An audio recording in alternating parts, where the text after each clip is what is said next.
শুকরগুজার পৃথিবীর কেউ আছে? কথা বলেন। এমন তাবৎ কোনো অত্যাচার নাই যে অত্যাচার বিশ্বনবীর উপর করা হয় নাই।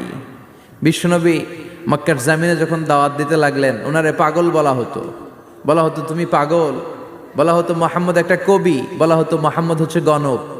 বিশ্বনবী যখন রুকু দিতেন, সিজদায় চলে যেতেন, উটের পচা নারী ভুরি এনে বিশ্বনবীর কাঁধে ফেলে রাখা হতো। বিশ্বনবীর গলার মধ্যে রশি ধরে টান দেয়া হতো। কয়েকবার বিশ্বনবীর এই ঘাড়ের এই চামড়া ছিঁড়ে গিয়েছে, একবার চাদর টান দেওয়ার কারণে, আরেকবার রশি টান দেওয়ার কারণে। বিশ্বনবী কিছুই বলেন নাই, ক্ষমা করে দিয়েছেন।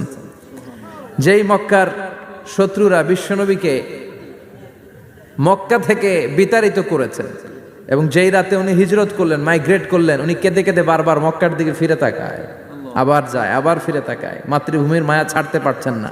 আর বলছিলেন, মাক্কা তো আহাব্বুল বিলাদ ইলাইয়া, মক্কা আমার কাছে সবচেয়ে প্রিয় শহর। লাউলা